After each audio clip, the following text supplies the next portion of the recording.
Araw-araw na mga salita ng Diyos.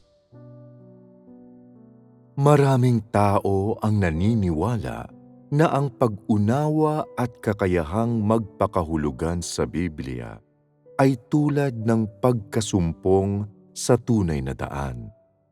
Ngunit sa katunayan, ganoon ba talaga kasimple ang mga bagay-bagay? Walang sino mang nakakaalam sa realidad ng Biblia na ito'y walang iba kundi isang talaan ng kasaysayan ng gawain ng Diyos at isang testamento sa nakaraang 2 yugto ng gawain ng Diyos at hindi nagbibigay sa iyo ng pagkaunawa sa mga minimithi ng gawain ng Diyos. Alam ng lahat na nakabasa na sa Biblia na idinodokumento nito ang 2 yugto ng gawain ng Diyos noong kapanahunan ng kautusan at kapanahunan ng biyaya. Isinasalaysay sa lumang tipan ang kasaysayan ng Israel at gawain ni Jehovah mula sa panahon ng paglikha hanggang sa katapusan ng kapanahunan ng kautusan. Nakatala sa bagong tipan ang gawain ni Jesus sa lupa na nasa 4 na ebanghelyo, pati na rin ang gawain ni Pablo. Hindi ba mga talaan ng kasaysayan ang mga ito? Ang pagbanggit ngayon sa mga bagay na nakalipas ay gumagawa sa mga ito na kasaysayan. At hindi mahalaga kung gaano katotoo o tunay ang mga ito. Ang mga ito ay kasaysayan pa rin. At ang kasaysayan ay hindi magpapatungkol sa kasalukuyan. Sapagkat ang Diyos ay hindi lumilingon sa kasaysayan. At kaya, kung iyo lamang nauunawaan ang Biblia, at walang nauunawaan sa gawain na nilalayong gawin ngayon ng Diyos. At kung naniniwala ka sa Diyos, ngunit hindi hinahanap ang gawain ng banal na Espiritu, kung gayon ay hindi mo nauunawaan kung ano ang ibig sabihin ng hanapin ang Diyos.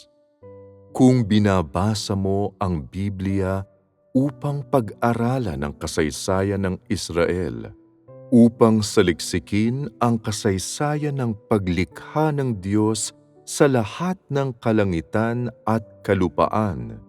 Kung gayon, ay hindi ka naniniwala sa Diyos.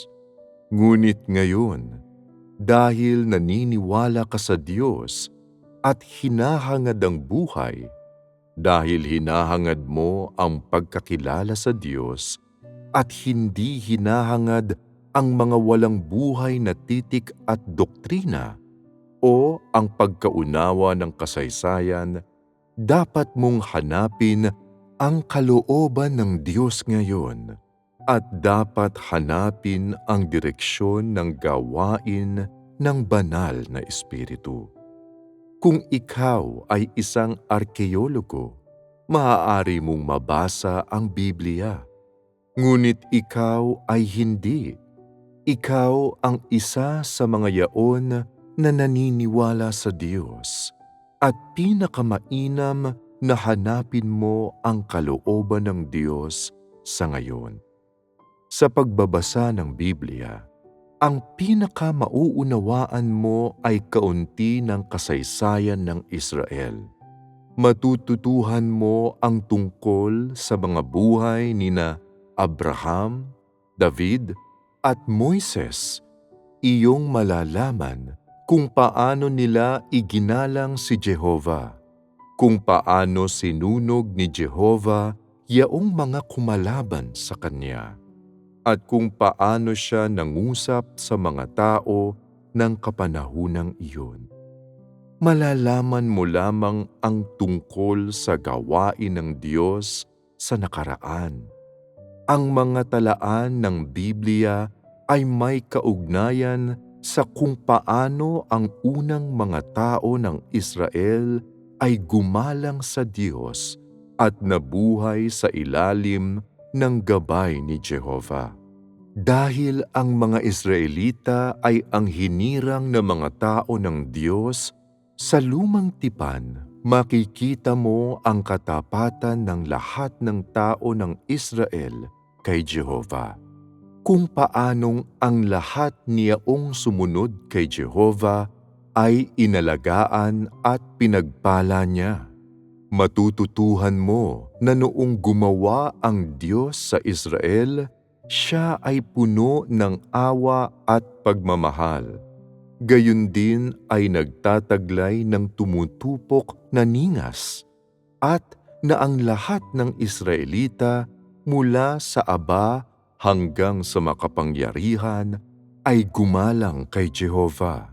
At sa gayon ang buong bansa ay pinagpala ng Diyos. Ganoon ang kasaysayan ng Israel na naitala sa lumang tipan.